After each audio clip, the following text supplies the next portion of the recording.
أعوذ بالله من الشيطان الرجيم. بسم الله الرحمن الرحيم. يا أيها المزمل قم الليل إلا قليلا نصفه وانقص منه قليلا أو زد عليه ورتل القرآن ترتيلا إنا سنلقي عليك قولا ثقيلا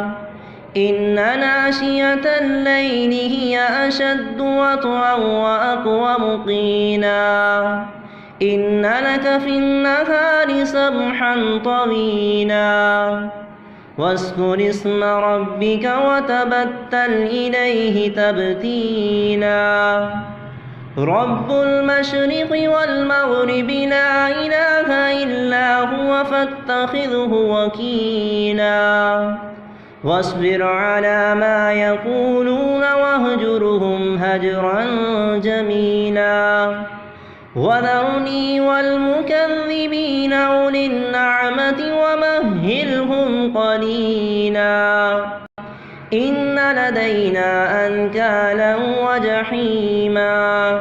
وطعاما ذا غصة وعذابا أليما يوم ترجف الأرض والجبال وكانت الجبال كثيبا مهيلا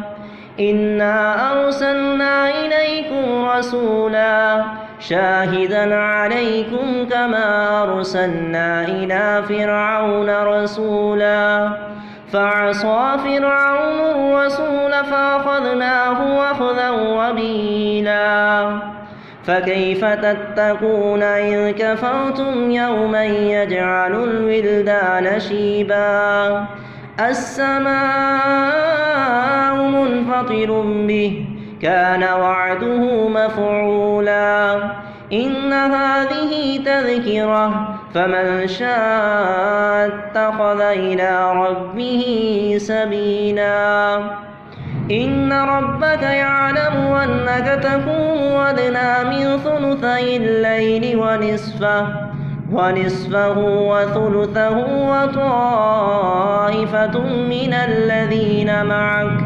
والله يقدر الليل والنهار علم أن لن تحصوه فتاب عليكم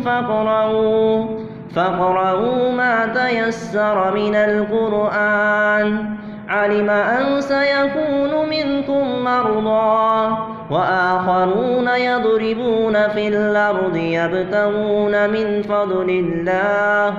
وآخرون يقاتلون في سبيل الله فاقرؤوا ما تيسر منه وأقيموا الصلاة وآتوا الزكاة وأقرضوا الله قرضا حسنا وما تقدموا لأنفسكم من خير تجدوه عند الله هو خيرا وأعظم أجرا واستغفروا الله إن الله غفور رحيم.